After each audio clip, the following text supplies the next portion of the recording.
अच्छा, फार्माकोलॉजी की जब हम बात करेंगे ना, देखें, बहुत लंबी है। फार्माकोलॉजी बहुत लंबी है, बहुत डिटेल्ड है।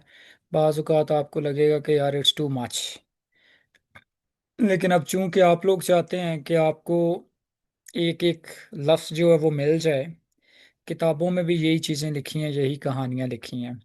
लेकिन आई ट्राइड कि जो मोस्ट इम्पॉर्टेंट चीज़ें हैं उनको कंसाइज करूं।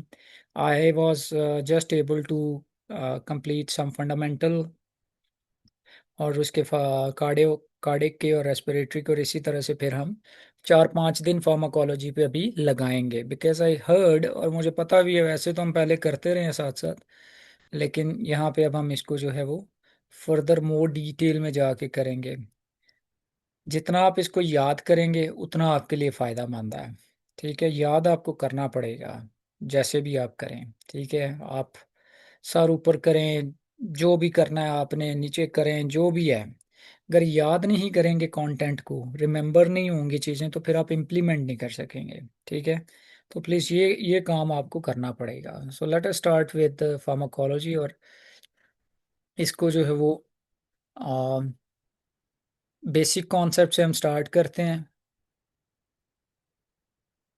सो सबसे पहले तो ड्रग्स की जो है वो क्लासिफिकेशन है। ठीक है, कि ड्रग्स जो है वो कैसे ग्रुप होती हैं, इनमें आपके थेराप्यूटिक यूजेस है, मैकेनिज्म ऑफ एक्शन, और केमिकल नेचर ड्रग की। सो थेराप्यूटिक यूज के लिए व्हाट दे ट्रीट। ठीक है, यानी कोई भी ड्रग है वो किस मकसद के लिए है। फॉर एग्जांपल एंटी हाइपरटेंसिव है, तो इसका थेराप्यूटिक यूज क्या है, ये ब्लड प्रेशर के लिए है। ठीक है, एंटी मतलब अगेंस्ट, हाइपरटेंसिव हाइपरटेंशन के अगेंस्ट में जो ड्रग्स काम करती हैं उनको एंटी हाइपरटेंसिव कहते हैं, ये ब्लड प्रेशर को जो कम करती हैं। मैकेनिज्म ऑफ एक्शन का क्या मतलब है कि हाउ दे वर्क। अगर कोई ड्रग जो है वो ब्लड प्रेशर को कम करती है तो वो कैसे कम करती है। जैसे बीटा ब्लॉकर, तो हमें पता है कि ब्लड प्रेशर का फॉर्मूला हमने देखा था, है ना। अगर मैं आपको क्विकली यहाँ पे बता दूं, नए लोग हैं, अब नए लोगों को यहाँ पे ज्वाइन करने का मसला यही है कि उन्होंने बेसिक नहीं पढ़ा। ठीक है, लेकिन फिर भी आप चलें, गुजारते जाएं, हो सकता है आपको पता हो। अगर नहीं भी पता तो रिटेन करें, बस रहें, और हम इन चीज़ों को दोबारा रिपीट करेंगे आपके साथ। ठीक है, जैसे ब्लड प्रेशर का फॉर्मूला हमने डिस्कस किया था कि BP is equal to what, किसको याद है। Sir, BP equal to peripheral resistance So into cardiac stroke output. volume multiplied by heart rate, sir. Cardiac output multiply by, Cardiac output multiplied by heart rate. Sir. Heart multiply rate. By TPR. मतलब peripheral resistance. ये blood pressure का formula है ना। इसमें फिर ये further divide होता है दो में, कार्डिक आउटपुट किसमें, stroke volume multiply by output. Heart rate.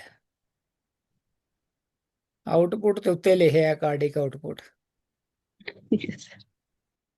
तो ये दोनों चीजें मिलेंगी तो क्या बनाएंगी, कार्डिक आउटपुट। स्ट्रोक वॉल्यूम हमने पढ़ा था कि एक बीट के अंदर जितना वॉल्यूम निकलता है उसको क्या कहते हैं, स्ट्रोक वॉल्यूम। हार्ट बीट करता है ना, ऐसे उसने पंप किया, तो एक बीट में जितना वॉल्यूम निकला वो स्ट्रोक वॉल्यूम है। और हार्ट रेट, 1 मिनट के अंदर हार्ट जितना पंप कर रहा है, तो इन दोनों को मिलाएं तो कार्डिक आउटपुट है। यानी कि 1 मिनट के अंदर जितना हार्ट के अंदर से ब्लड निकल रहा है उसको कार्डिक आउटपुट कहते हैं। दूसरा फार्मूला हमने पढ़ा है जी, टीपीआर। मतलब दूसरा फार्मूला कह रहा हूँ, फार्मूले का दूसरा कंपोनेंट जो है, यानी कि नालियों की तंगी, रेजिस्टेंस। जितनी नाली तंग होगी, ब्लड वेसल तंग होगी, उतना ब्लड प्रेशर कम होगा। बढ़ेगा। बढ़ेगा। बढ़ेगा। यार कदी कदी ਮੈਨੂੰ ਲੱਗਦਾ ना, क्यों नहीं याद करते ਤੁਸੀਂ। जितनी Sir, नाली तंग होगी inversely उतना proportional प्रेशर होगा सर बढ़ेगा। ना? अब ये फिजिक्स का लॉ है। रेजिस्टेंस ज्यादा हो Inversely जाएगी। proportional होगा सर। है जी। सर inversely proportional होगा सर। ਇਨਵਰਸਲੀ ਪ੍ਰੋਪੋਰਸ਼ਨਲ, ਉਹਦੇ ਚ ਰਹਿਣ ਦੇ Proportional ਯਾਰ, होगा। ਕਿਉਂ ਇਸਰਾਰ ਨਵਾਂ वर्ड है तू। इनवर्स प्रोपोर्शनल ते डायरेक्टली प्रोपोर्शनल वो भी याद करना पड़ेगा फिर। उसको रहने दें। Sorry sir, sorry. नहीं नहीं, कोई बात नहीं सॉरी है, सर। ये वो मुश्किल हो जाती है कुछ लोगों के लिए, ये फिजिक्स है इसरार। जो इनवर्स प्रोपोर्शनल है, जैसे अब हम कहें कि फोर्स, यहाँ पे देखें ना, force is equal to, oh pressure is equal to force per unit area. Force per unit area. अब देखो ये इनवर्स प्रोपोर्शनल है, इधर नजर आ रहा है जी सबको, ये इनवर्स प्रोपोर्शनल है। Pressure is equal to force per unit area. जितना एरिया बढ़ेगा प्रेशर कम होगा सर। कम होगा, इनू कहते हैं इनवर्स प्रोपोर्शनल। ठीक है, जितना एरिया कम होगा प्रेशर ज्यादा होगा। बढ़ेगा ज्यादा सर। होगा। लेकिन तुसी ਇਹਦੇ ਚ ना जाओ फिजिक्स से। ठीक है, अंडरलाइंग सारा काम यही हो रहा है बॉडी के अंदर, लेकिन ਇਹਦੇ ਚ ना जाओ ਐਵੇਂ ही। कुछ लोगों को वो उलझन में पड़ जाएंगे ये की हो गया हूँ। ठीक है, तो इसको छोड़ दें, सिर्फ आपको समझाना मैं चाह रहा था मैकेनिज्म ऑफ एक्शन। और इसमें हम बात करने लगे थे बीटा ब्लॉकर की, ब्लड प्रेशर की बात कर रहे थे ना, तो इसलिए मैंने कहा आपको वापस मैं बीपी के फॉर्मूला पे ले जाऊं कि बीपी बनता कैसे है। और ये दवाइयाँ जब मैंने आपको समझाया था कि सारी की सारी इस फार्मूला पे काम करती हैं। ठीक है, सारी की सारी दवाइयाँ इस फार्मूला पे काम करती हैं। ठीक है, अब देखो जैसे बीटा ब्लॉकर दवाई होती है ना, हसन भाई, बीटा ब्लॉकर कोई सुनी है कभी जिंदगी में आपने?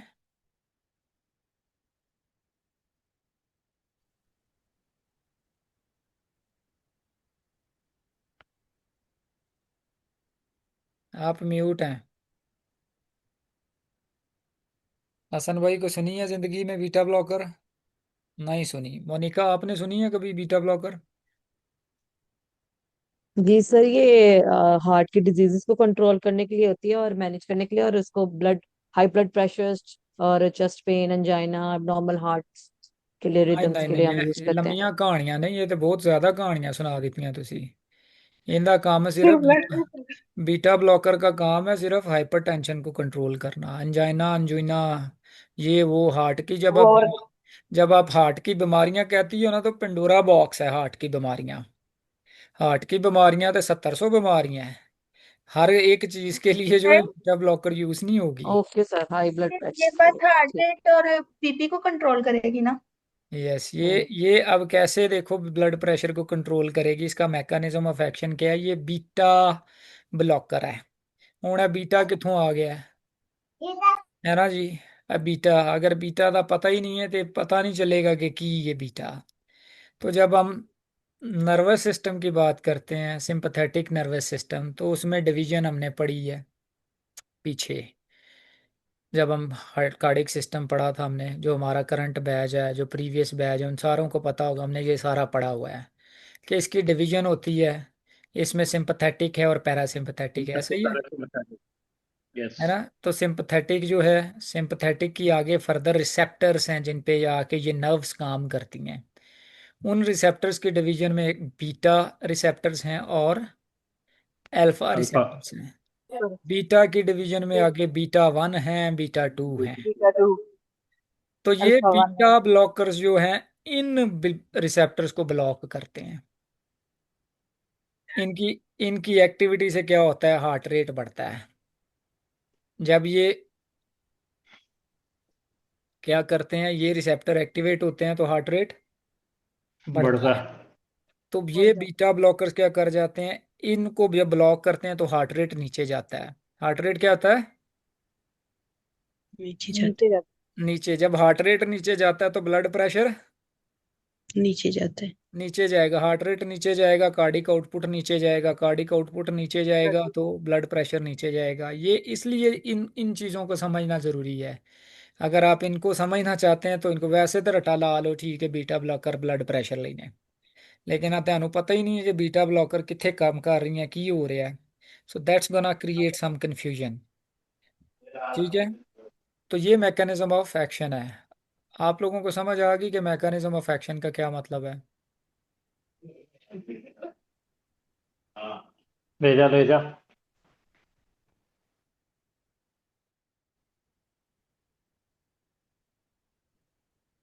जी, मैकेनिज्म ऑफ एक्शन की समझ आ गई जी आप लोगों को? हाँ जी सर। जिन लोगों ने पढ़ा हुआ है उनको तो पता है, तो जिन लोगों ने 20 साल पहले डिप्लोमा किया था। सर एक बार रिपीट कर लें, मैं अभी ज्वाइन किया। जी रिपीट प्लीज, कर देते हैं सॉरी मैडम। सर, मैंने अभी ज्वाइन किया। कोई बात नहीं, हम पढ़ रहे हैं, अभी शुरू किया हमने। ड्रग क्लासिफिकेशन किस तरह से ग्रुप होती हैं मेडिकेशंस, थेराप्यूटिक यूज होता है ड्रग्स का, कि किस मकसद के लिए हैं वो। जैसे एंटी हाइपरटेंसिव ड्रग्स हैं, ब्लड प्रेशर को कम करती हैं।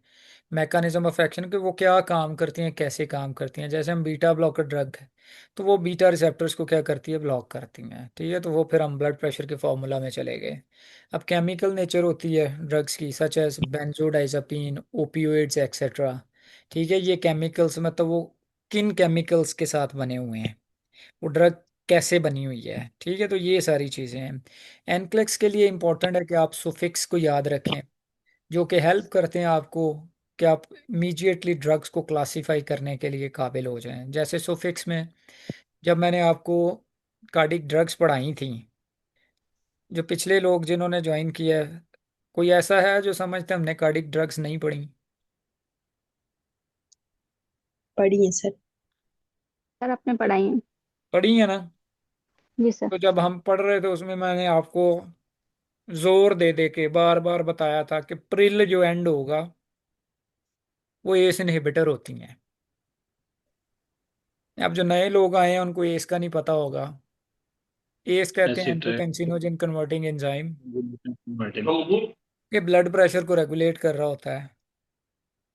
तो जितनी भी ड्रग एंड होंगी किसके साथ? प्रिल। प्रिल के साथ। प्रिल के साथ। वो एस इनहिबिटर्स हैं, जैसे एस लजीनो प्रिल। इनहिबिटर से। ठीक है, ये देखो जी एंड सर। किससे हो रही हैं? प्रिल आ रही है। प्रिल। जी, प्रिल के साथ वो एस इनहिबिटर्स हैं, कैप्टोप्रिल। ठीक है, ये सारी की सारी एस इनहिबिटर हैं। जितनी ड्रग्स लोल के साथ एंड हो रही हैं वो क्या है? Beta blockers. मेटाप्रोलॉल, चलो। लबिटालॉल। ठीक है, ये जितने भी लॉल्स हैं ये बीटा ब्लॉकर्स हैं। Beta blockers. जो पाइंस हैं वो कैल्शियम चैनल ब्लॉकर हैं, जैसे एमलोडिपीन, निफिडिपीन। ठीक है, ये जो पीन है ये कैल्शियम चैनल ब्लॉकर्स हैं। साटन्स जो हैं जैसे एआरबीज हैं ये। ठीक है, लोजाटन और भी साटन जो है, जितने भी साटन के नाम से एंड होंगी वो आपको याद होना चाहिए, ये एंजियोटेंसिनोजन रिसेप्टर ब्लॉकर हैं। अब ये एंजियोटेंसिनोजन क्या बला है, मुझे पता है हमारे नए दोस्त जो हैं वो परेशान हो रहे होंगे।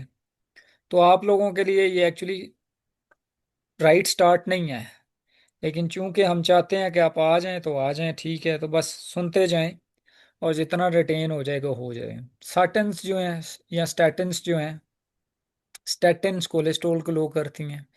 जैसे भी किसी ड्रग के एंड पे आप देखें, ये जो एट्रोवास्टैटिन है, तो आपको पता होना चाहिए स्टैटिन आ रहा है, ये कोई क्या काम कर रही है? कोलेस्ट्रॉल कम कर रही है। लिपिड को लो कर रही है। यहाँ तक क्लियर? आगे चलूं जी? यस। जी सर। अब एक स्लाइड पे मुझे लगता है मैंने आधा घंटा ला देता है, तो I really yes. Want you guys to learn these things. ठीक है, आगे चलते हैं। अब फार्माकोकाइनेटिक्स एक टर्मिनोलॉजी है जो आपको पता होना चाहिए। इसका मतलब ये होता है कि what the body does to the drug. आपने गोली खा ली, मरीज को गोली दे दी, जिस्म उस गोली के साथ या ड्रग के साथ क्या करेगा। इसके लिए चार की प्रोसेसेस का आपको याद रखना ज़रूरी है: absorption, distribution, metabolism and excretion. ठीक है, एब्जॉर्प्शन का मतलब है कि how it enters the blood stream. गोली खा ली, वो गोली जड़ी है ਉਹਦੇ अंदर जड़े केमिकल्स ने, जो केमिकल्स हैं वो किस तरह से ब्लड के अंदर जाएंगे। वो डिफरेंट रूट से हम दे रहे हैं, उनकी एब्जॉर्प्शन डिफरेंट रूट से होगी। अगर आप टैबलेट दे रहे हैं तो ओरल रूट है, सिरप दे रहे हैं ओरल रूट है। अगर आप आईवी मेडिसिन दे रहे हैं तो वो आईवी डायरेक्ट आपने ब्लड में डाल दिया, उसको किस में, ब्लड में डाल दिया, ऐसा ही है। उसको जो गट का रूट है, गट से जो उसने एब्जॉर्ब होना है वो बाईपास हो जाएगा। Intramuscular route etcetera. तो एब्जॉर्प्शन है ये। Distribution, how it travels to the tissues और ऑर्गन, ब्लड में चलेगी, अब ये कैसे जाके किन चीज़ों के साथ बाइंड कर रही है ड्रग, कौन सी प्रोटीन्स हैं, कौन से हॉर्मोन्स हैं जिनके सब ऊपर वो अटैच होती है और फिर जाके ऑर्गन तक पहुंचती है। फिर मेटाबॉलिज्म, ठीक है, मेनली लिवर मेटाबोलाइज करता है। तो मेटाबॉलिज्म का मतलब है think first pass effect. Think first pass effect का मतलब है कि ड्रग ने, अगर आपने ऐसी ड्रग ली है जो कि आप ओरल रूट से ले रहे हैं, तो जीआई से पहले वो अब्जॉर्ब होगी, फिर लिवर में जाएगी, मेटाबोलाइज होगी, और उसके बाद वो किस में जाएगी, ब्लड स्ट्रीम। किडनी। तो this is what is called as first pass effect, कि जब लिवर उसको मेटाबोलाइज करता है। तो बहुत दफ़ा ऐसा होता है कि मेटाबॉलिज्म के दौरान उसकी जो कॉन्सेंट्रेशन है बॉडी में कम रह जाती है, इसको फर्स्ट पास इफेक्ट कहते हैं। एक्सक्रीशन का मतलब है कि बॉडी से ड्रग अब निकल रही है, उसने अपना काम शाम कर लिया, अब बॉडी से ड्रग क्या कर रही है, निकल रही है। तो बॉडी से जो ड्रग निकल रही है,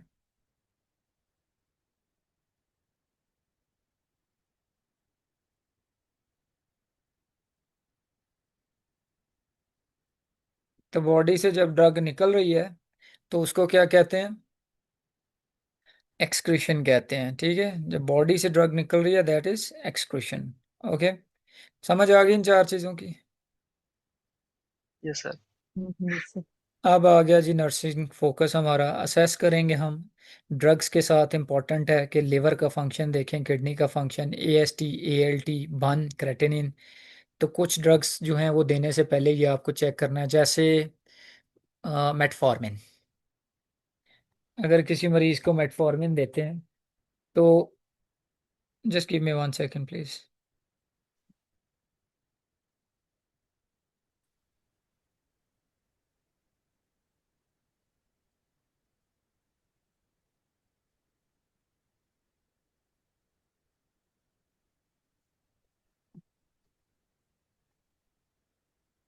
जी, तो मेटफॉर्मिन की जब हम बात करते हैं तो हमें गुर्दे का फंक्शन टेस्ट करना होता है।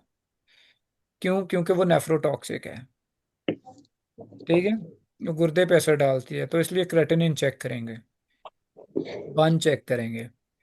ठीक है, इसी तरह अगर कोई मरीज स्टेटन्स के ऊपर है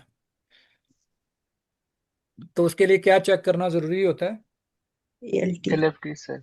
एलएफटी। ठीक है, क्यों? क्योंकि वो हेपेटोटॉक्सिक है। तो एडजस्ट करनी होती है dose according to renal hepatic impairment. अगर जीएफआर कम है तो उसके अकॉर्डिंगली डोज देनी होती है। डॉक्टर ये सारे काम करता है। Older adults have slower metabolism, higher risk for toxicity. ये भी आपने याद रखना है कि उनमें मेटाबॉलिज्म कम हुई होती है, तो ड्रग मेटाबोलाइज जो है वो जल्दी नहीं होती, इसलिए चांसेस होते हैं कि टॉक्सिसिटी कॉज करे। आगे चलूं। Yes sir. अगला कॉन्सेप्ट है pharmacokinetics, what the drug does to the body. पहले, सॉरी, फार्माकोडायनामिक्स। मैं थोड़ा पहले चाय पी कर रहा हूँ। फार्माकोकाइनेटिक्स था, अब क्या है फार्माको, अब क्या है फार्माको डायनामिक्स।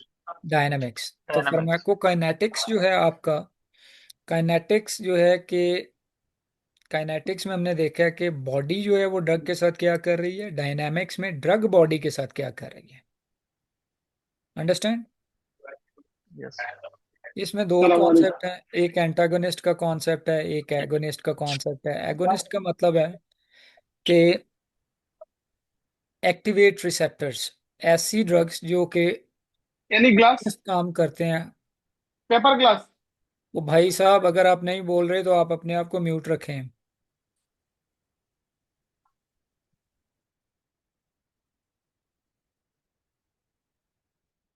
तो कुछ ड्रग्स जो है एगोनिस्ट काम करती है, कुछ एंटागोनिस्ट। एगोनिस्ट का मतलब है कि एक्टिवेट करते हैं रिसेप्टर्स को। For example morphine activates opioid receptor, for example beta agonist, beta agonist. किसी ड्रग का नाम मुझे बता सकते हैं जो बीटा एगोनिस्ट काम करती है? ये सर अभी पीछे बीटा ब्लॉकर। वो एगोनिस्ट होती है या एंटागोनिस्ट होती है? वो एंटा हाँ साइका सोचती नहीं तू सही। तो वो एंटागनिस्ट है, ब्लॉकर है, ब्लॉक कर रही है भाई रिसेप्टर को। मैंने एगोनिस्ट की पूछा है आपको एग्जांपल।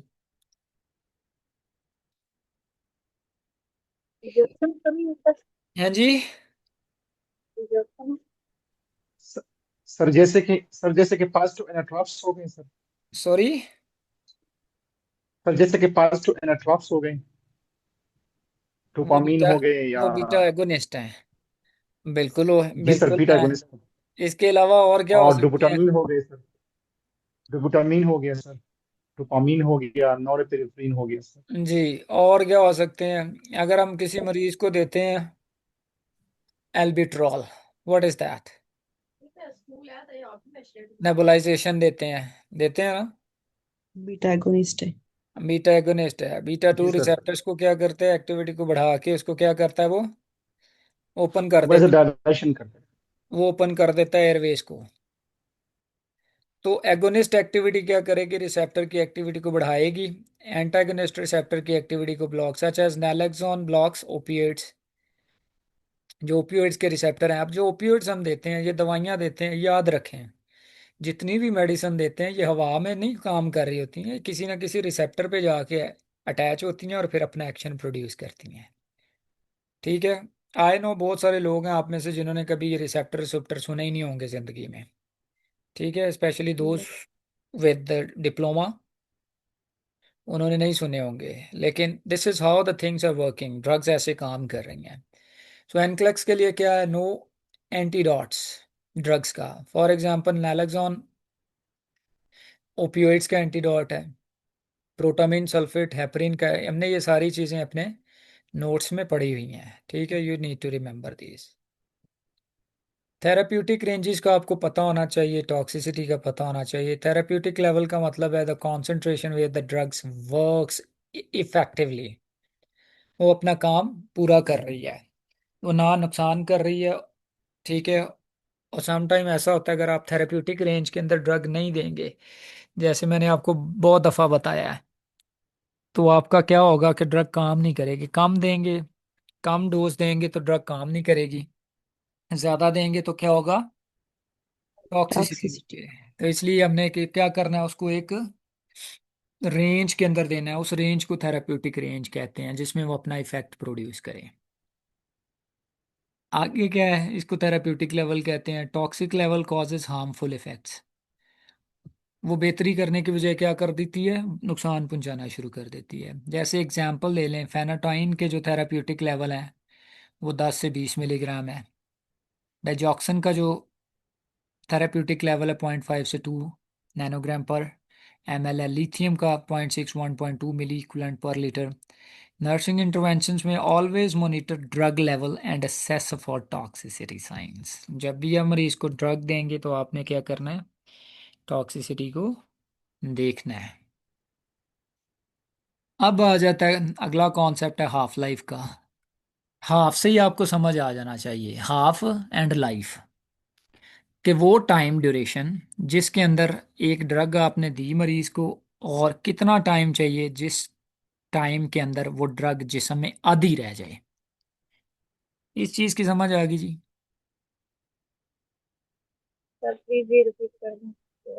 जी सर। हाफ लाइफ का मतलब है, आप मैंने दी जनाब गोली एक मरीज को 500 मिलीग्राम। ठीक है। कितना टाइम चाहिए उस गोली को कि वो जिस्म में 250 मिलीग्राम रह जाए, इसको हाफ लाइफ कहते हैं। The time that is required by a drug to reach to its half concentration, इसको हाफ लाइफ कहते हैं। समझ गए हो? ये क्यों ज़रूरी है? ये इसलिए ज़रूरी है कि आप देखें मरीजों को हम दे रहे होते हैं ना, बीडी, टीडीएस, ओडी, एक ख़ास कॉन्सेंट्रेशन चाहिए जिस्म के अंदर ड्रग की, जो आपने मेंटेन करनी है ताकि ड्रग अपना काम करती रहे। अगर वो कॉन्सेंट्रेशन नीचे चली जाएगी तो वो ड्रग काम नहीं करेगी, आपके डिजायर इफेक्ट नहीं मिलेंगे। अगर वो ऊपर चली जाएगी तो हार्मफुल इफेक्ट प्रोड्यूस करना शुरू कर देगी। ऐसा ही है। हाँ जी सर, बिल्कुल। और सबसे स्पेसिफिक के लिए एंटीबायोटिक्स में बहुत ज़्यादा ज़रूरी है ये कंसेप्ट, अगर वहाँ इन पे अगर इन डोज मिस एवरी हो ड्रग, जाए या इट्स हम इट्स नॉट ना ओनली करें। With antibiotic, in every drug आपको ये यस सर, इन पता एवरी होना ड्रग। चाहिए कि हाफ लाइफ जो है वो क्या है ड्रग्स की। तो ये कॉन्सेप्ट्स हैं जो कि आपको पता होने चाहिए। So the time it takes for half the drug to be eliminated from the body. तो बॉडी मेटाबोलाइज कर रही है ड्रग को, वो जिस्म से निकल रही है, कितने टाइम में वो आधी रह जाएगी जिस्म के अंदर और आधी निकल जाएगी, उसको हाफ लाइफ कहते हैं। Determines dosing frequency and steady state level, यानी कि आपको कितना फ्रीक्वेंट डोज देना है, क्योंकि जिस्म उसको निकाल भी रहा है ना, बॉडी अपने अंदर से ड्रग को निकाल भी रही है, इसलिए एक कंसिस्टेंट लेवल चाहिए आपको ड्रग का। ठीक है, so example a long half life, less frequent doses, ठीक है, बट हायर टॉक्सिसिटी रिस्क उनमें होता है। अगर किसी की लॉन्ग हाफ लाइफ है तो उसमें टॉक्सिसिटी के चांसेस ज़्यादा हैं, लेकिन आपको अ, बहुत कम वक्फे के साथ जो है ड्रग देनी पड़ेगी। अच्छा, रूट्स ऑफ एडमिनिस्ट्रेशन के हैं। आईवी रूट है, आईएम है, ओरल है। आईवी रूट जो है वो फास्ट ऑनसेट होता है इसका, क्यों? क्योंकि ड्रग डायरेक्ट ब्लड में जा रही है। Highest risk for adverse reactions होते हैं। Intramuscular circulation slower, dependent on blood flow, कितना ब्लड फ्लो कर रहा है। ओरल जो है उसमें स्लोएस्ट है, ये affected by food and first pass effect, कितनी जल्दी मेटाबोलाइज हो रही है। ठीक है, नर्सिंग टिप्स के हैं हमारे लिए, always verify route and compatibility, specially for IV drugs. क्यों? कंपेटेबिलिटी आपने देखनी है, रूट्स को देखना है, ठीक है, वेरीफाई करना है कि किस तरह से हमने ड्रग्स को देनी है, क्योंकि टॉक्सिसिटी और साइड इफ़ेक्ट्स के चांसेस बहुत ज़्यादा हैं। यहाँ तक क्लियर है जी? Yes sir. बिल्कुल। आगे चलूँ? Yes sir. पेशेंट की एजुकेशन क्या करनी है, एक्सप्लेन करना है एज अ नर्स आपने purpose, timing, side effects and interaction for the drug. Reinforce करना है adherence and avoid avoid abrupt discontinuation, जैसे एंटीसाइकोटिक्स हैं, अगर आपने एब्रप्ट उनको छोड़ दिया तो क्या आएंगे? विड्रॉल सिम्टम्स आ जाएंगे। ठीक है, एम्फसाइज करेंगे safety measures such as fall precautions, आपने जो है वो लगानी है। अवॉइड करेंगे अल्कोहल का यूज़, ये आपने उनको एजुकेट करना होता है मरीजों को कि भाई इस ड्रग के साथ आपने अल्कोहल नहीं पीनी, ये ड्रग आपको डिजी कर, जैसे बेंजोडाइजापीन है, तो उसके लिए आप क्या एजुकेट कर रहे हैं कि भाई आप ड्राइव नहीं करना आपने फॉल के लिए, क्योंकि ये इसमें डिजीनेस होगी, आप गिर सकते हैं, ये वो सारी चीज़ें। एनक्लेक्स इसी तरह से सवाल पूछेगा आप लोगों से। ठीक है, इसलिए you need to remember drugs और उनके फिर आगे जो है वो patient education, intervention, side effects important चीज़ें हैं। जैसे हाई हाई अलर्ट मेडिकेशंस में जो है वो आपको ऑलवेज डबल चेक, आपको क्या करना है? डबल चेक करना है। फॉर एग्जांपल इंसुलिन अगर किसी को दे रहे हैं, अगर इंसुलिन आपने ज़्यादा लगा दी, ठीक है, तो क्या होगा? हाइपो में चला जाएगा सर। हाँ बोलो ना यार, की होएगा? हाइपो में चले जाएंगे सर। हाइपो में चला जाएगा, हेपो से चला जाएगा, फिर की होएगा?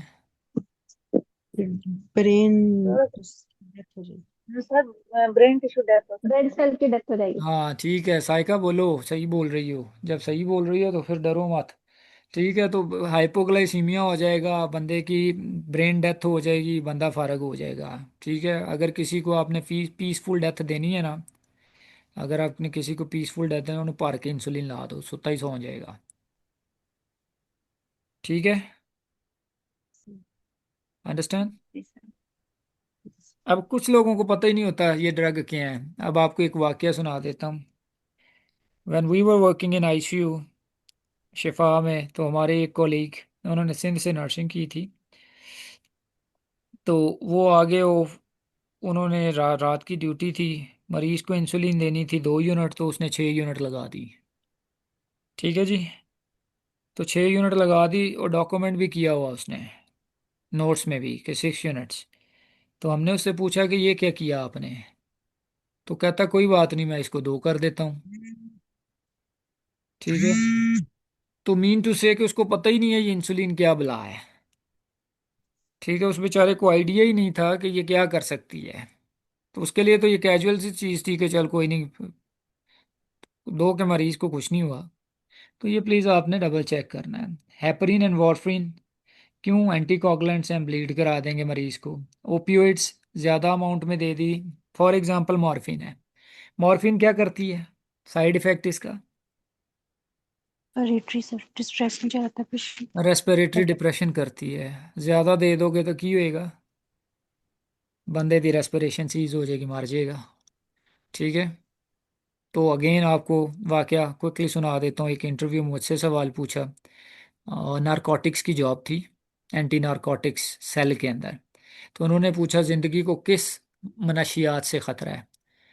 तो मुझे पता था, बिकॉज क्योंकि आई वर्क इन आईसीयू, तो मुझे पता था मॉर्फिन ओपियम।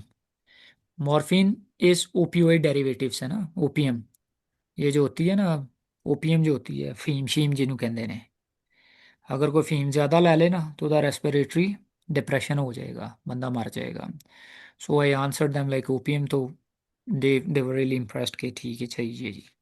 सो ये आपने डबल चेक करना है। इसी तरह पोटेशियम, अगर आपने किसी को पुश कर दिया, किसी को क्या कर दिया, आईवी पुश कर दिया गलती से, तो की हो जाएगा मनिका मैडम, की हो जाएगा। सर सडन डेथ है क्योंकि हम पोटेशियम को कभी भी पंप नहीं करते। नहीं पंप नहीं होएगा, की सडन तो डेथ है, लेकिन अंडरलाइन की होएगा। डिसअरिथमिया समझो सर। हार्ट का रिदम इरेगुलर हो जाएगा। हाँ हाँ जी, ये हार्ट। हाँ जी, डिसअरिथमिया इंज समझो। सोचना है, इस तरह से सोचना है। हम्म ठीक है, ओके। क्या कि वो क्या कर रहा है पोटेशियम, बेसिकली जब आप कार्डिक साइकिल को पढ़ें तो उसमें आयन का एक्सचेंज होता है।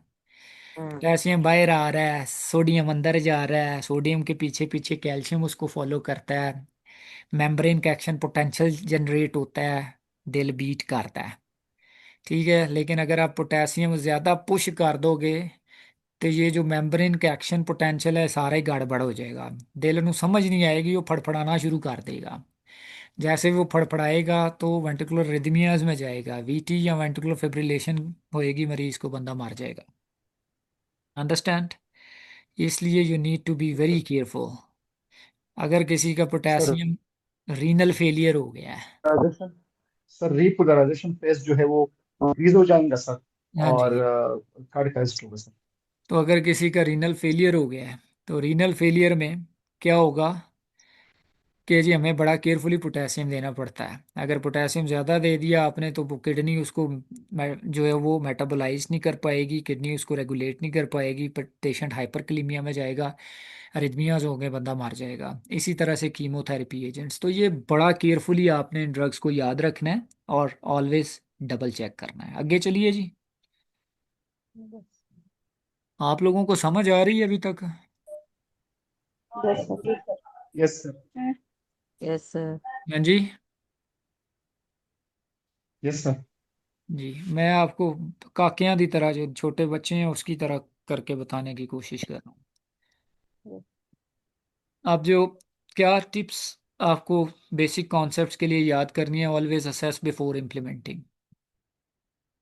चेक वाइटल साइन, दवाई दे रहे हैं अगर कोई ब्लड प्रेशर के लिए, वाइटल साइंस देखें, लैब्स देखें, कॉन्ट्राइंडिकेशंस ड्रग्स की देखें, तो पहले असेस करना है मरीज को। सेफ्टी फर्स्ट है। If the drug affects CNS, blood pressure और रेस्पिरेशन, ठीक है, अगर आपको ड्रग जो है, ऐसी ड्रग है जो कि सेंट्रल नर्वस सिस्टम पे काम कर रही है, उसको डिप्रेस कर रही है, या कुछ भी ब्लड प्रेशर को कम कर रही है, रेस्पिरेशन पे, तो बड़ा क्लोजली आपने उसको क्या करना है, पेशेंट को मॉनिटर करना है। Know common side effects of the drugs versus life threatening reactions जो उनको हो सकते हैं। व्हेन इन डाउट, जब आपको नहीं याद, नहीं पता, hold the medication and notify the provider. ठीक है, ये काम करेंगे। अब जी हम स्टार्ट करने लगे हैं। ये बेसिक कॉन्सेप्ट्स थे। मेटाबॉलिज्म क्या होती है, एब्जॉर्प्शन क्या होती है, एक्सक्रीशन क्या होती है, ठीक है, थेरेप्यूटिक लेवल क्या है, आ, आपकी जो है वो फार्माकोकाइनेटिक्स, फार्माकोडायनामिक्स, ये सारे कॉन्सेप्ट्स की समझ आ गई। जी सर। नदीम भाई, जी सर। समझ आ गई। ठीक है, कोई रिवाइज हो गया जी। हाँ जी, काफी कुछ रिवाइज हो गया। मैं जरा ड्राइव कर रहा हूँ, हाँ जी जा जी, रहा हूँ। ठीक है, गुड है। अब हम स्टार्ट करने लगे हैं सिस्टम वाइज। ये कार्डियोवास्कुलर की हमने पहले भी पढ़ी है, अभी मैं दोबारा भी आपको जो है क्विकली इंक्लूड हमने इसमें कर लिया। तो सबसे पहली क्लास है आपकी ड्रग की जो कार्डियोवास्कुलर के अंदर anti hypertensive drugs. Can anybody read for me? Anti Yes, sir. Hypertensive drugs, Yes, sir. ACE जी, इनहिबिटर्स। अमरीन आप एसी पढ़े, इनहिबिटर। इसरार अमरीन को ओके पढ़े सर। प्लीज। जी Yes, sir. sir. Antihypertensive drugs, ACE inhibitors, examples lisinopril, enalapril, and captopril.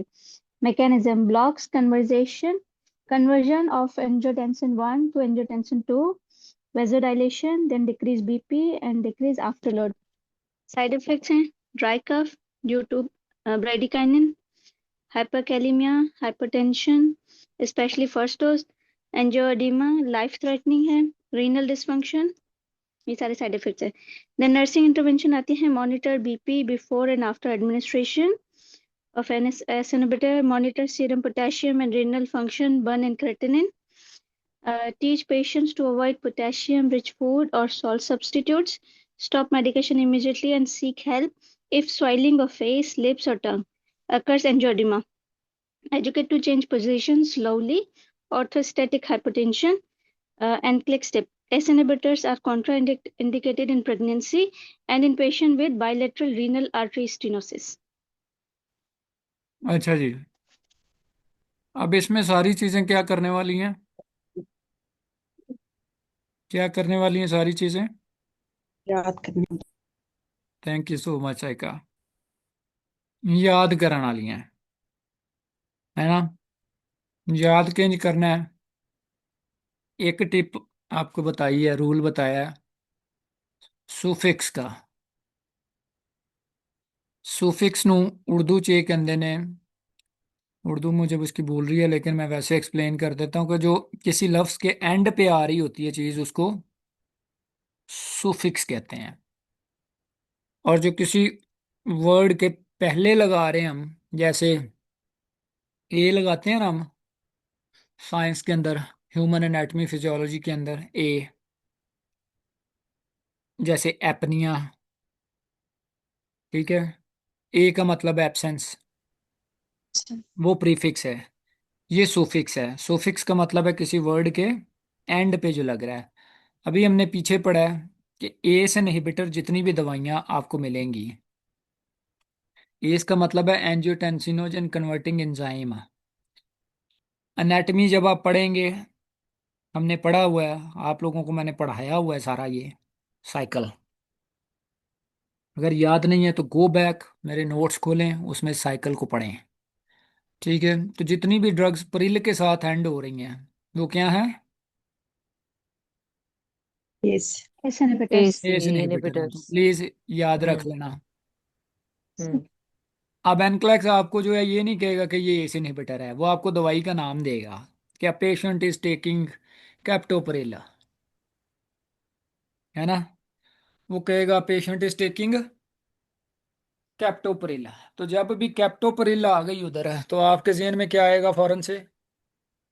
AC inhibitors. S S inhibitors. Inhibitor है। ये G S हम्म inhibitor की कहानी शुरू। अब हुन जिन्ना भी नॉलेज है ਤੁਹਾਡੇ को एस इनहिबिटर तो, एस इनहिबिटर जब आएगा तो आपके जेहन में वो सारी ब्लड प्रेशर का जो मैकेनिज्म, जो किडनी रेगुलेट करती है, जो क्या करती है, किडनी रेगुलेट करती है ना?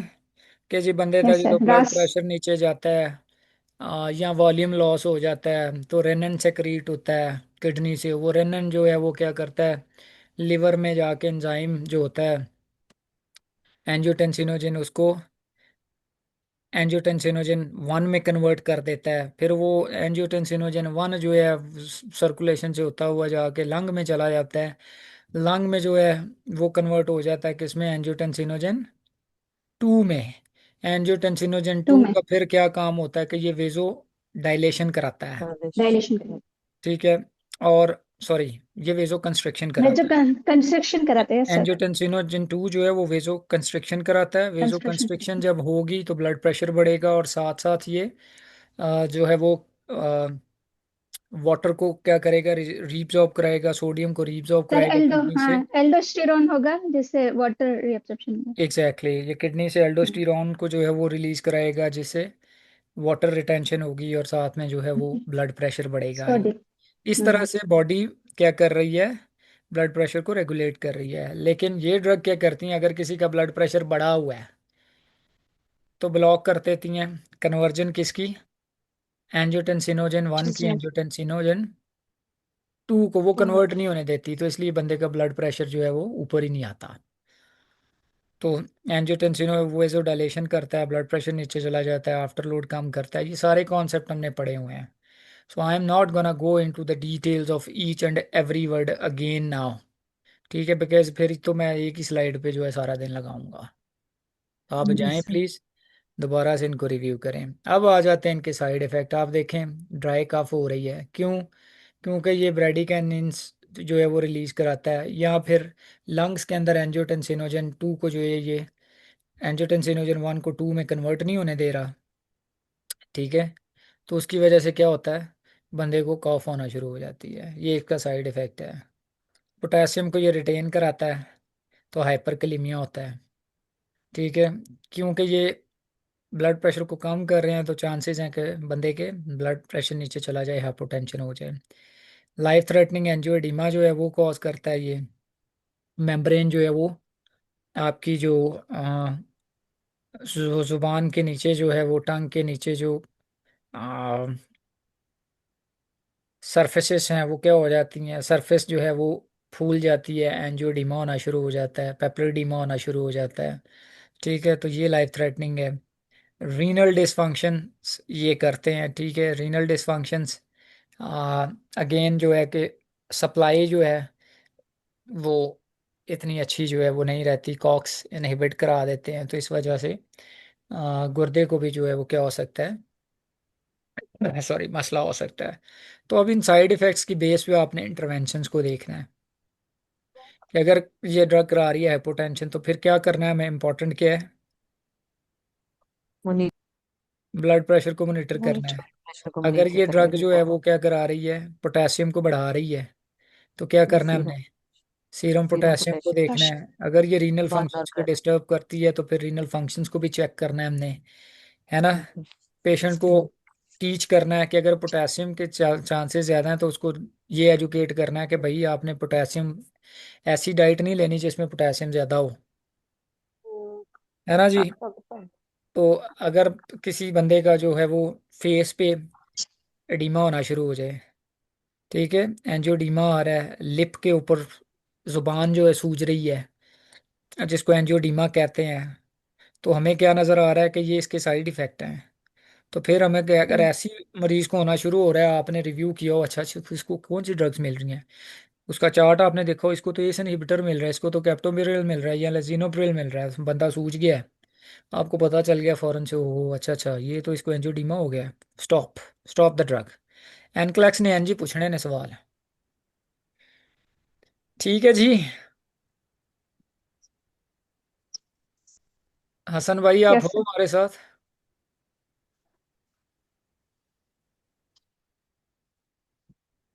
जी सर, अब मैं हूँ बस मैं ड्यूटी पे हूँ तो इसलिए मैं टाइम सम टाइम इधर नहीं है, सम टाइम आ रहा हूँ। हाँ बट सम अब टाइम कोई बात नहीं, सुन रहे हो? हाँ, सुन रहे हो, सुन रहे हो। अच्छा, आपने एनक्लेक्स फेल किया 2-3 दफ़ा, इस तरह से पढ़ा था? यस पढ़ा था। ऐसे याद की थी चीज़ें? ये ठीक है, ये मैं पढ़ा ऐसे इनहिबिट और इसका साइड इफेक्ट में पढ़ा सब पहले। अच्छा, इस तरह से याद किए हैं, इस तरह से याद करनी है। सो योर रिपोर्ट, आप किसी भी कंपोनेंट में आप जो है बॉर्डर लाइन पे भी नहीं है, आप बहुत नीचे हैं, तो you need a lot of hard work, okay. जी सर। ठीक है, तो यहाँ तक क्लियर है जी, आगे चलें। जी sir. Educate change position slowly, वही बंदे को हाइपोटेंशन करती है, तो ये ऑर्थोस्टैटिक पोजीशन चेंज से। एस इनहिबिटर्स जो है कॉन्ट्रा इंडिकेटेड है प्रेगनेंसी के अंदर, ठीक है, और इनका साइड इफेक्ट क्या होता है, ये ट्रेटोजेनिक है, बच्चों को जो फीटस है उसको क्या करते हैं, जो उसकी ग्रोथ रोक देती हैं, तो इसलिए फिर हम ये नहीं देंगे। इसका कोई जो है वो क्या मुतबादल हो सकता है, ASRB जो वो देना देना पड़ जाए। Angiotensinogen receptor blocker, angio not enzyme inhibitor, बल्कि रिसेप्टर ब्लॉकर आप में भी जो है वो माइट बी सेफर, उनको भी देखते हैं हम। So patient with bilateral renal artery stenosis, इनमें आपने जो है वो क्या करना है, बिल्कुल भी नहीं देना। तो एनक्लेक्स अगर आप कह देता आपको जी पेशेंट आ गया एक, उसकी जो है वो रीनल आर्टरी स्टीनोसिस हुआ हुआ है, अल्ट्रासाउंड आपने कराया है, या रीनल आर्टरी स्टीनोसिस के सिम्टम वो देता है आपको, और आपको लगता है ये इसको रीनल आर्टरी स्टीनोसिस हुआ हुआ है, वो कहता है विच of the following drug is contraindicated. तो क्या पता होना चाहिए आपको?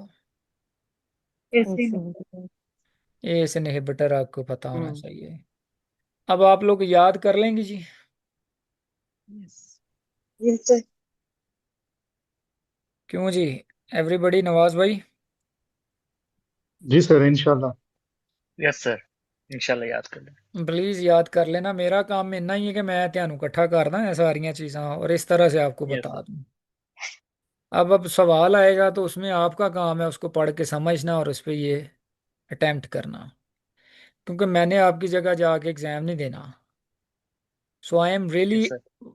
Worried about you folks, because आपने जैसे मैंने पहले कहा more than half of you folks, मतलब तकरीबन 70-80% लोग ये जो कि बहुत वीक हैं। ठीक है, तो आप लोगों को प्लीज़ मेहनत चाहिए, काम करेंगे, याद करेंगे इस तरह से तो फिर आप कर सकेंगे, अदरवाइज बड़ा औखा है। प्लीज़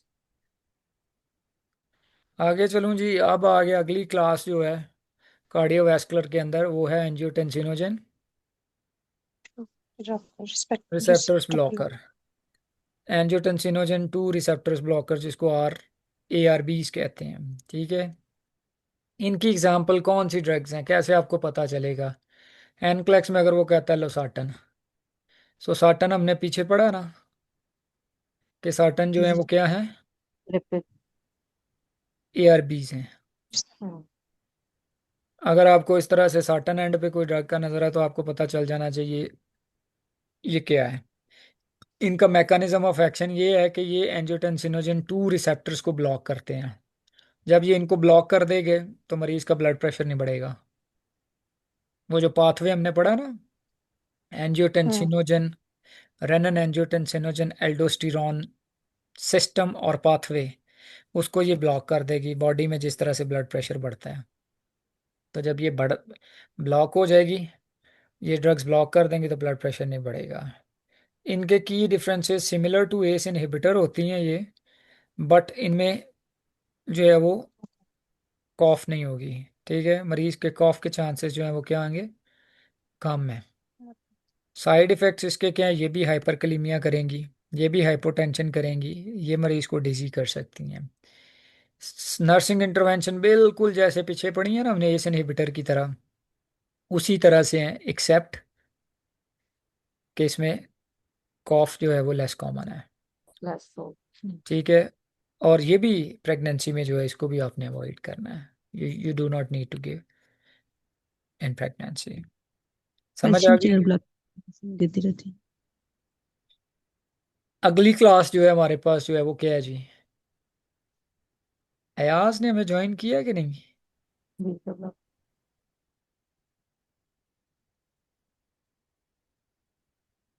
अयाज ने हमें ज्वाइन नहीं किया, चलें खैर। अगली क्लास है जी बीटा ब्लॉकर, वही उसी तरह से जितने भी लॉल्स हैं आपने देख लेना जी। अभी अभी सीखे ना हमने जी, जितने लॉल्स हैं वो क्या हैं, बीटा ब्लॉक।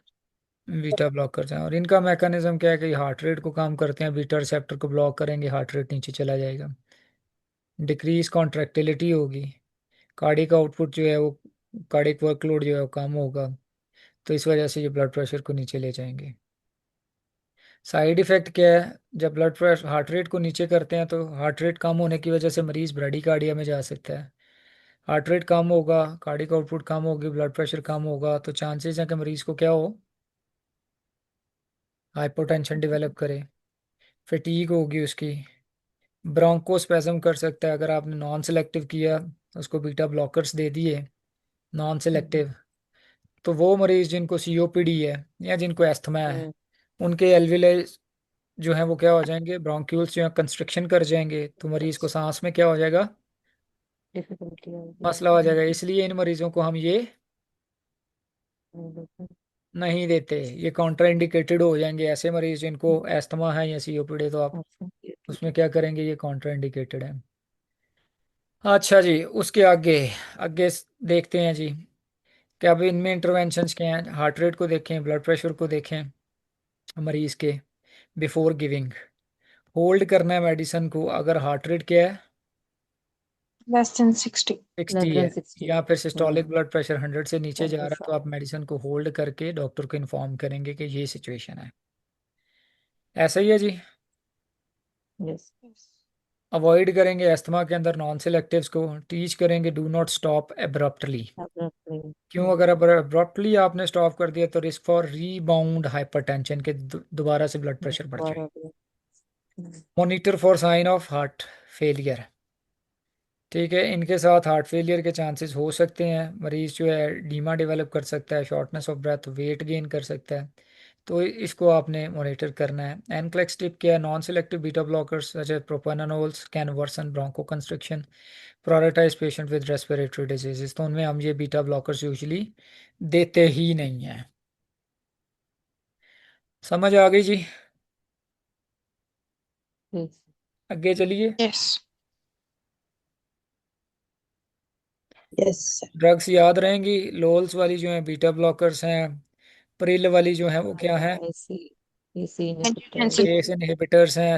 साटन वाले क्या हैं, AC ARB। Inhibitor A receptor R Bs. Blockers. A R Bs angiotensinogen receptor blockers, angiotensin. है ना जी। इस तरह यस। प्लीज याद रखनी है। अब आ गया जी कैल्शियम चैनल ब्लॉकर्स। तो पीन जो हमने पढ़े हैं अभी पहले, ठीक है, एक्सेप्ट डाइजापाम एक ऐसी ड्रग है इसमें जिनके एंड पे पीन्स नहीं आता, बाकी जितनी भी इमलोडिपिन, नेफिडिपिन, ठीक है, ये सारे के सारे क्या हैं, कैल्शियम चैनल ब्लॉकर्स हैं। वेरापामिल भी जो है वो कैल्शियम चैनल ब्लॉकर है। एक्सेप्ट डेल्टाजैम और वेरापामिल जो है, ये दोनों कैल्शियम चैनल, अदरवाइज इनके एंड पे पीन्स मिलेगा आपको ड्रग्स के एंड पे। ये क्या करते हैं, कैल्शियम चैनल्स को ब्लॉक करते हैं। जब कैल्शियम जो है ब्लॉक हो जाता है, उसकी एंट्री नहीं होती सेल में, तो क्या होता है कि कॉन्ट्रैक्टिलिटी कम हो जाती है हार्ट की। जब कॉन्ट्रैक्टिलिटी कम होती है तो हार्ट रेट नीचे चला जाता है, और साथ में ये वेजो डायलेशन, ठीक है, वेजो डायलेटरी इफेक्ट डालते हैं, जिसकी वजह से मरीज का जो है वो ब्लड प्रेशर नीचे जाता है। तो क्योंकि हम ये ब्लड प्रेशर को कम करने के लिए यूज़ करते हैं, तो इसमें मरीज का चांस होता है कि वो हाइपोटेंशन डेवलप कर ले। ब्रेडी हार्ट रेट नीचे जाएगा तो ब्रेडिकार्डिया भी हो सकता है, कॉन्स्टिपेशन भी हो सकती है मरीज को, पेरिफेरल एडिमा भी कर सकते हैं। अब इंटरवेंशन क्या करनी है, इसके साथ मॉनिटर करना है हमने ब्लड प्रेशर, हार्ट रेट और एडिमा। इनकरेज करना है हाई फाइबर डाइट। क्यों, कॉन्स्टिपेशन हो रही है। क्यों, कॉन्स्टिपेशन की कॉन्स्टिपेशन। वजह अब से। एनक्लेक्स में अगर वो कहता है जी मरीज जो है वो यूज़ कर रहा है वेरापा मिल, या एक केस स्टडी दे रहा है आपको जी, मरीज जो है वो उसको हार्ट अटैक हुआ हुआ है, ये वो फ्लांटिंग, उसका हाइपरटेंसिव एपिसोड्स आ रही हैं, ये हिस्ट्री है, ये हो गया वो हो गया फलान, ब्लड प्रेशर मॉनिटरिंग की, 12 बजे का इतना ब्लड प्रेशर आया, 4 बजे का इतना आया, फलां का इतना ब्लड प्रेशर को जब हमने देखा तो कम नहीं हो रहा, ऑर्डर कर दिया पेशेंट को जो डॉक्टर ने जी वरापा मिल। जैसे ही आपने वरापा मिल देखी, आपको समझ आ गया ये क्या चीज़ है, कैल्शियम चैनल ब्लॉकर। ये है calcium channel calcium blocker. Channel blocker. आप टेढ़ा पला करें। जब भी आपने, उसने कहा कि जी which of the following interventions are important, select two most important, और उसमें से एक इंटरवेंशन आपको नज़र आ रही है कि आपने क्या करना है, हाई फाइबर डाइट पे डालना है। तो आपको फौरन से याद आना चाहिए, याद आना चाहिए। दो मुझे पता है इधर से निकलेंगे क्लास से तो सब ख़त्म, ठीक है, क्योंकि आप पढ़ेंगे नहीं, और ये बार बार पढ़ना पड़ेगा, इंज नहीं एक दफ़ा। ठीक है, बार बार मेरा ख्याल 50-60 दफा पढ़ेंगे इसको तो फिर याद होगा, प्रैक्टिस करेंगे तो। ऐ नहीं है कि बस ठीक है आए थे अक्खां बंद कीतियां हो गए। फेलियर के चांसेस ज़्यादा हैं, बता रहा हूँ आपको। तो बड़े बड़े अच्छे लोग एग्ज़ाम फेल कर रहे हैं, ये भी मैं आपको बताऊँ प्लीज़। तो आई डोंट वांट टू, मतलब आपको स्केर्ड नहीं करना चाहता, डराना नहीं मैं आपको चाहता, लेकिन मेहनत करनी पड़ेगी। तो इस तरह से आपको रिटेन रहना चाहिए और वहाँ पे आप इम्प्लीमेंट कर सकें। मेरे साथ जो लोग अभी केस स्टडीज़ कर रहे हैं, आप लोग कर रहे हैं ना जी, जो पुराने लोग हैं केस स्टडीज़ कर रहे हैं, जी सर। ऐसे ही एनक्लेक्स जी लेके जी। आ रहा है इन्फॉर्मेशन, जी सर। और इसी तरह से हमें उसको इंटरप्रेट करना होता है ना, जी दिमाग सर। लगा के। तो एक और जो आपने इंटरवेंशन है, ग्रेप फ्रूट नहीं देना इसमें, कैल्शियम चैनल ब्लॉकर्स में statins के अंदर भी ग्रेप फ्रूट नहीं देते। विटामिन। क्यों? कि ये लिवर के एक अंदर एंजाइम होता है जो कि मेटाबोलाइज करता है ग्रेप फ्रूट जूस को, ओ सॉरी, इन ड्रग्स को। तो ग्रेप फ्रूट जूस क्या करता है, ग्रेप फ्रूट जूस जो है उस एंजाइम की एक्टिविटी को ख़त्म कर देता है, तो ये ड्रग मेटाबोलाइज नहीं हो पाती, तो फिर टॉक्सिसिटी हो जाती है। इसी तरह से अगर उसने उसी सवाल में वापस आपको ले जाऊं तो एक और ऑप्शन, अगर उसने कहा कि जी teach patient about not consuming या टेकिंग ग्रेप फ्रूट जूस, तो आपको ये पिक करना है, आपको फौरन से याद आना चाहिए, हाँ हाँ ये हमने पढ़ा है भाई। ये हमने क्या पढ़ा है कि कैल्शियम चैनल ब्लॉकर्स क्या करते हैं, लिवर के अंदर जो एंजाइम्स होते हैं जो कि ग्रेप फ्रूट जूस, जो कि इन ड्रग्स को मेटाबोलाइज करते हैं, ग्रेप फ्रूट जूस उसको इनहिबिट करता है, तो इसलिए हमें इसको नहीं देना। सर ग्रेप में वो अल्कोहल टाइप चीज होती है ना। ग्रेप फ्रूट जूस और है, ग्रेप्स और होते हैं मैडम साइका।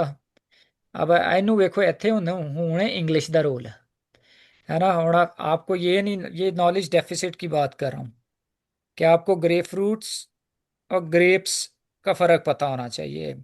वाइन जो बनती है, अल्कोहल जब बनती है, उसमें ग्रेप्स का यूज़ होता है, उसमें ग्रेप फ्रूट का यूज़ नहीं होता। ठीक है साइका। यस। हाँ जी। तो ग्रेप फ्रूट वो बड़ा सारा होता है जो माल्टे की तरह नहीं होता, कड़वा। यस वेखिया सर। कदी उसका जूस पीता जे कदी। जी जी। जी जी सर। जी सर। मैं आजकल जी पी सर। रहा हूँ ग्रेप फ्रूट, ऑरेंजेस, जो बीट रूट, गाजरा, और बीच में अदरक डाल के।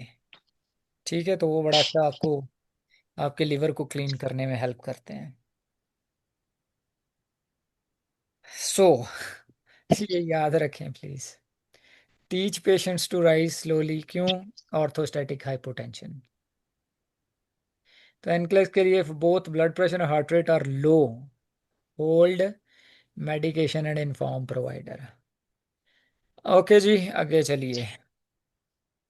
अगली क्लास आ गई जी, डायूरेटिक। अब डायूरेटिक में पता है ऐसी ड्रग्स हैं जो यूरिन को क्या कर देती हैं, डाई कर देती हैं। डाई मीन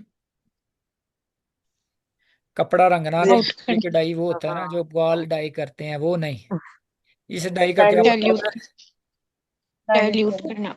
इस डाई इस डाई का मतलब है डबल करना, नॉट डाइल्यूट। इसका मतलब है डाई मीन डबल, यूरिन ਨੂੰ बढ़ा देना, डबल ट्रबल कर देना।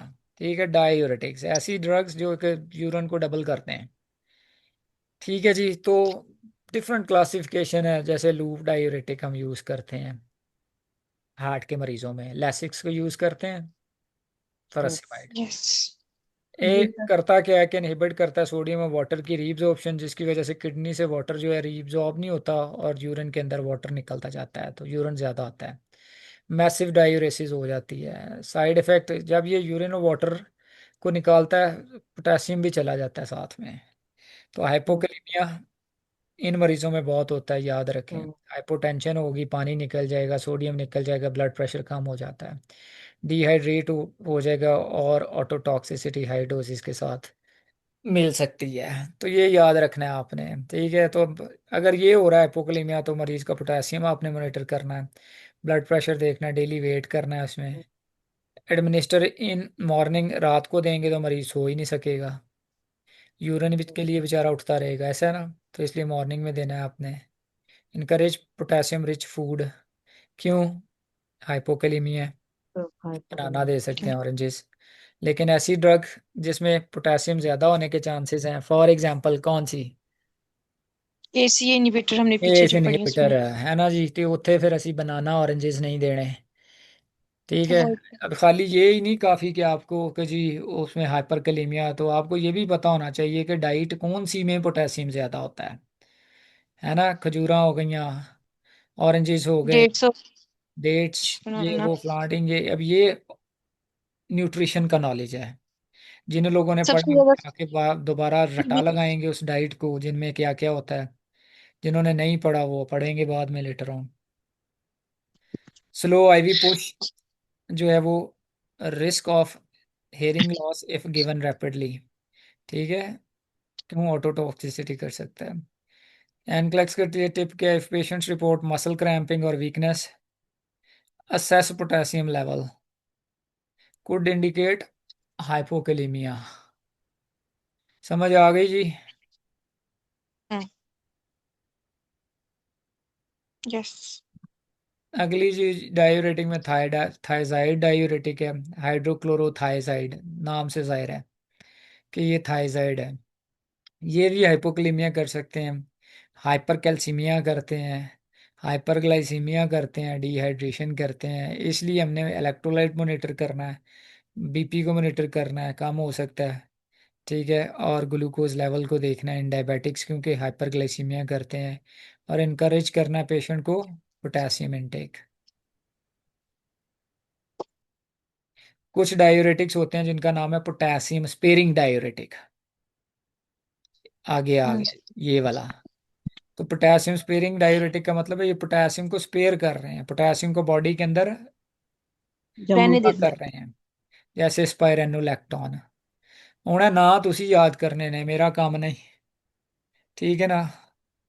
ये तुसी याद रखना है कि स्पाइरेनोलैक्टोन कहीं पढ़ लिया तो आपको पता होना चाहिए क्या है ये। Potassium sparing Pairing, potassium pairing sparing diuretics. Diuretic है। ठीक है, तो Diuretics. Potassium sparing side effect क्या है? ये अल्डोस्टेरोन पोटेशियम को स्पेयर कर रहा है, हाइपरकैलेमिया हो गया।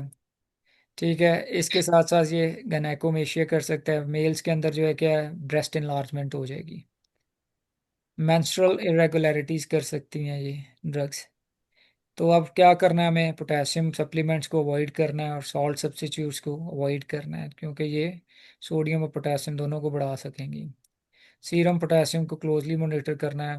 पेशेंट्स को टीच करना है कि इरेगुलर अगर हार्ट बीट आ रही है या मसल वीकनेस हो रही है तो बताए।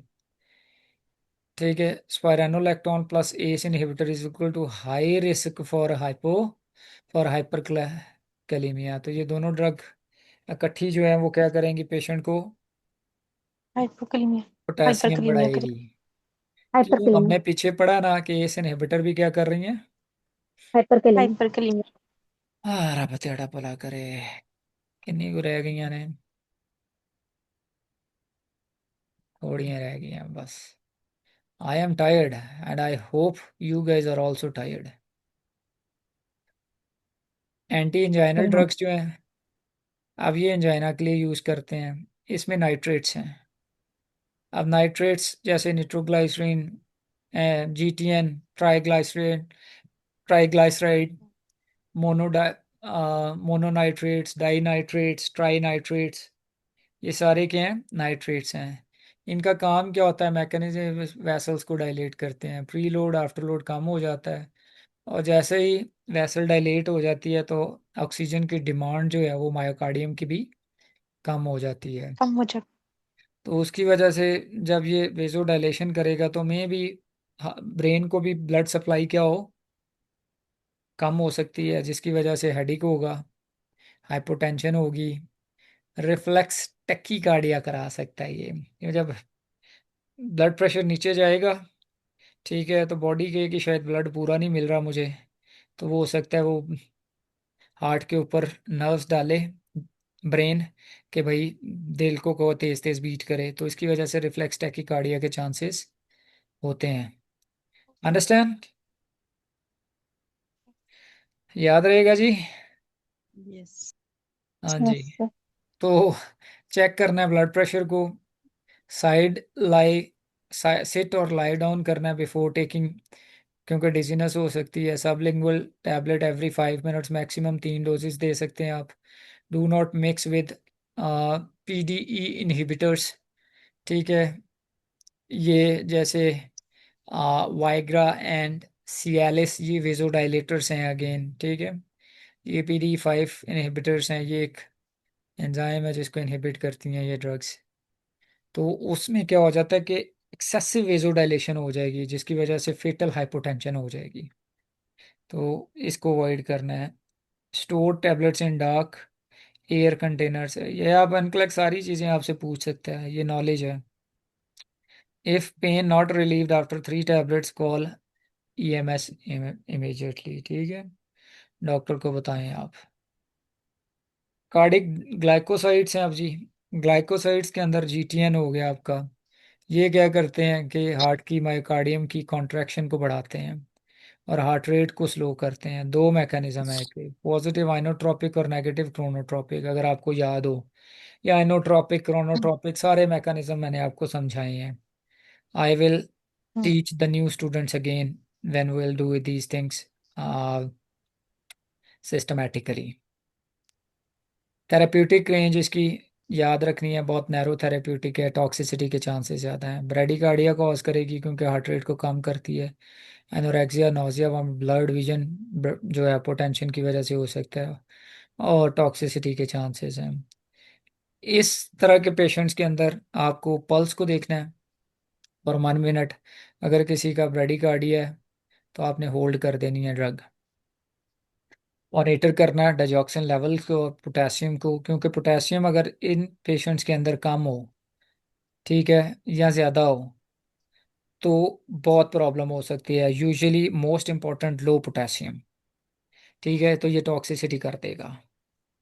तो इसलिए एनक्लेक्स आपको पूछ सकता है डाइजॉक्सिन ले रहा है मरीज़, ये वो क्या इंपॉर्टेंट है, आपको पता होना चाहिए कि इसके साथ पोटेशियम इंपॉर्टेंट है।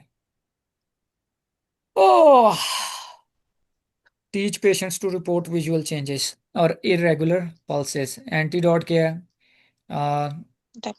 इम्यून डाइजॉक्सिन इम्यून फैब इसका एंटीडोट है। अगर पेशेंट को जो है टॉक्सिसिटी हो रही है तो ये देना है आपने। हाइपोकैलीमिया प्लस डाइजॉक्सिन अगर चली गई तो मरीज को टॉक्सिसिटी हो जाएगी। Loop diuretics increase the risk toxicity का। तो ये चीज़ें याद रखने वाली हैं जी। एंटीकोगुलेंट्स और एंटीप्लेटलेट्स जो हैं कार्डिक में हम यूज़ करते हैं, ब्रीफली डिटेल्ड हेमाटोलॉजिकल नोट्स में आपको जो है वो मैं बताऊंगा, ठीक है। और जब आपको हम हेमाटोलॉजिकल ड्रग्स बताएंगे उसमें मोर डिटेल्स में इनकी हम बात करेंगे। हेपरिन और वारफरीन जो है ये एंटी कोगुलेंट्स एंटीप्लेटलेट्स ड्रग हैं, एस्पिरिन वगैरह। हेपरिन आपको पता है, सवाल भी हमने पढ़े हैं कि ये APTT पे काम करती है। साइका याद है ना हेपरिन का? Yes sir. आपने पिछले दिनों कहा था किस पे काम कर रही है ये? पीटी पे का। PT पे। तो अब मेरा ख्याल आपको नहीं भूलेगा ना, यस। ठीक है। अच्छा, इसको एक और याद करने का तरीका जो मैंने ये रखा हुआ है वो आपको सुना देता हूँ। बॉडी के अंदर दो मैकेनिज्म्स होते हैं। अब ये सारी ना सेलुलर फिजियोलॉजी है जो डॉक्टर पढ़ते रहे, या बहुत कोई हमारी जो अच्छी नर्सेज 30 मार्क खान नर्सेज जिनको बड़ा शौक हो, वो फिर सेलुलर लेवल पे जाके फिजियोलॉजी को पढ़ती हैं।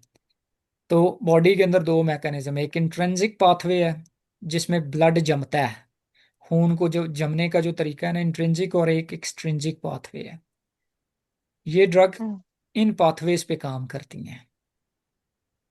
अब जो वार है ना, मैंने जैसे इसको याद रखा है, वार कहाँ पे होती है? जंग जो होती हार्ट पे। है साइका, बॉडी कहाँ में। कहाँ पे होती है? सर वार एक्सटर्नल होती है ना, वार एक्सटर्नल बाहर कोई होती आता है है, उसके बाहर सामने। बाहर मैदानों में, बाहर। ठीक एक्सटर्नल है। बॉर्डर तो पर। ये एक्सट्रिंसिक पाथवे पे काम करती है वारफरीन, हम्म। ठीक है, इसलिए मैंने इसको ऐसे ही याद रखा हुआ है। इसके साथ मैंने याद रखा हुआ है PT को। कैसे PT? PT कहाँ करते हैं हम? PT करते हैं ना फिजियोथेरेपी स्कूलों में। PT yes yes. PT करने के लिए ग्राउंड्स में। कहाँ ले जाते हैं आपको? ग्राउंड। आउट्स में भी। ग्राउंड में बाहर लाके जाते हैं, ग्राउंड में। यस है ना, बाहर लेके जाते हैं ना, जैसे ये एक्सट्रिंजिक, तो मैंने इसको ऐसे ही याद रखा हुआ है। ठीक है, तो अब अगर आपको कहीं सवाल आ जाए मरीज वारफरीन पे है, विच of the following laboratory is the most important, तो आपको याद होना चाहिए PTINR। ठीक है, मैंने ऐसे इसको याद रखा है। वेयर एज हेपरिन जो है इंट्रिंसिक पाथवे पे काम करती है। मैं एक्चुअली इन डिटेल्स में नहीं जाता इतनी, क्योंकि ये बहुत डिटेल्ड है। ये जो अगर पाथवे आप पढ़े ना जाके, तो आपको लग हो जाए कि केड़े केड़े फैक्टर्स ने तो क्या हो रहा है की चीज़ा ने। लेकिन वो जब हमने अपने ज़माने में, तो आपको बताया, अपना अपने कीड़े की वजह से हमने इनको बड़ी डिटेल में पढ़ा है, तो हमें ये याद है उस तरह से। अब तो मैं इनको याद करना भी नहीं चाहता, ना रखना चाहता हूँ। और मैं आपको पढ़ाता हूँ ना, टू बी ऑनेस्ट, मैं याद नहीं करता, क्योंकि मुझे ज़रूरत नहीं है। ठीक है, मैं अपने ब्रेन को इतना ऑक्यूपाई नहीं करना चाहता इन चीज़ों के साथ। I have lot of other assignments जो कि मुझे करनी है। मेरा रिसर्च का काम इतना है, इसरार नोस दोज थिंग्स। कुछ 70 को 100 अभी मेरे पास जो है, 70 100 मीन, एक्चुअली 70 100 जब हम कहते हैं तो मीन टू से कि काफ़ी ज़्यादा स्टूडेंट्स हैं मेरे पर, मास्टर्स PhD वाले, जिनकी मुझे जी असाइनमेंट्स सर। चेक करनी पड़ती हैं। आए दिन उनके पेपर आ जी जाते हैं, सर। उनके थीसिस आ जाते हैं, उनके चैप्टर्स आ जाते हैं। So I don't want to remember these things. तो ये आप लोगों ने याद करनी है, क्योंकि आपको ज़रूरी है। आपने क्या करना है, एग्ज़ाम जाके देना है। तो इस तरह याद कर लो भाईजान। ठीक है, हेपरिन इंट्रिंसिक पाथवे। ठीक है, अंदर वाला काम, इस पे आपको जो है एक्टिवेटेड पार्शियल थ्रोम्बोप्लास्टिन ज़रूरी है। बल्कि जो PT है वो आपको वार के साथ चाहिए, वारफरीन। अंडरस्टैंड जी। ये इनके जो है वो क्या हैं जी, लेवल्स हैं, और इनका एंटीडोट्स जो हैं। हेपरिन का एंटीडोट जो है प्रोटामिन सल्फेट है, और वारफरीन का विटामिन K। अब अगर किसी मरीज को वारफरीन मिल रही है, तो उनको हमने एजुकेट करना है कि ऐसी डाइट ना ले जिसमें विटामिन K ज्यादा होता है। उसमें अब नहीं आप में से अगेन बहुत सारे ऐसे लोग हैं जो सवाल पढ़ेंगे, उनको डाइट की समझ नहीं आएगी। उनको ये डाइट ही नहीं पता लगेगी विटामिन K किस में ज्यादा है। अगर ये भी पता हो तो वो इम्प्लीमेंट ही नहीं कर सकते उसको, उस नॉलेज को वहां सवाल पे ले जा ही नहीं सकते। क्यों? क्योंकि उनकी क्रिटिकल थिंकिंग या अंडरस्टैंडिंग इतनी डिवेलप्ड ही नहीं है। उनकी अंग्रेजी, बहुत सारे लोग हैं देखें, जब आप पढ़ते भी हैं, जब आप सवाल समझ ही नहीं आता। तो इसलिए आप लोगों को 4 4 हाथों से मेहनत करनी है, अगर आप वाकई एनक्लेक्स पास करना चाहते हैं। किसी का तुक्का लग जाए तो बड़ी बात नहीं है, लेकिन एनक्लेक्स तुक्का लगने नहीं देता, ये मैं आपको बता दूं। ठीक है जी। आगे जी, एस्पिरिन क्लोपिडोग्रेड ये प्लेटलेट की एग्रीगेशन को जो है वो प्रिवेंट करते हैं। ये एग्रीगेशन जो होती है ना, प्लग जो बनता है, वो इन्हीं पाथवेज के थ्रू होता है। ठीक है, फैक्टर्स होते हैं, फैक्टर 8, फैक्टर फला फला फला, ये सारे ब्लीडिंग में रोल प्ले कर रहे होते हैं। तो ये ड्रग्स जो हैं इन कोगुलेशंस को प्रिवेंट करती हैं, इन प्लेटलेट की एग्रीगेशन को प्रिवेंट करती हैं। अब हमने क्या करना है जी, अब अगर आप मोर डिटेल में इनको जाके पढ़ना चाहें, है ना, तो आप किताब खोलें, इनकी नर्सिंग इंटरवेंशंस और फर्दर डिटेल में आपको मिल जाएंगी। प्रायोरिटाइजेशन ट्रिगर्स कार्डिक ड्रग्स के लिए क्या है कि होल्ड करना है बीटा ब्लॉकर्स को, या डाइजॉक्सिन को, या कैल्शियम चैनल ब्लॉकर्स को, अगर हार्ट रेट 60 या इससे नीचे है, ब्लड प्रेशर अगर 90 या 60 से कम है। होल्ड करना है इस इनहिबिटर्स को, या ARBs को, अगर पोटेशियम ज़्यादा है या क्रेटिनिन बढ़ गया है। रिपोर्ट करना है डिजीनेस को, फेंटिंग को, रेगुलर पल्स को इमीडिएटली एडमिनिस्टर करना है, एंड डायूरेटिक्स को इन द मॉर्निंग। एजुकेट करना है पेशेंट्स को about avoiding sudden position change to prevent fall. ये सारी चीज़ें हमने पढ़ ली हैं जी। This is the end of today's session जी। मैं I am going to stop here, I know this is too much. इनको रिटेन करना भी ज़रूरी है।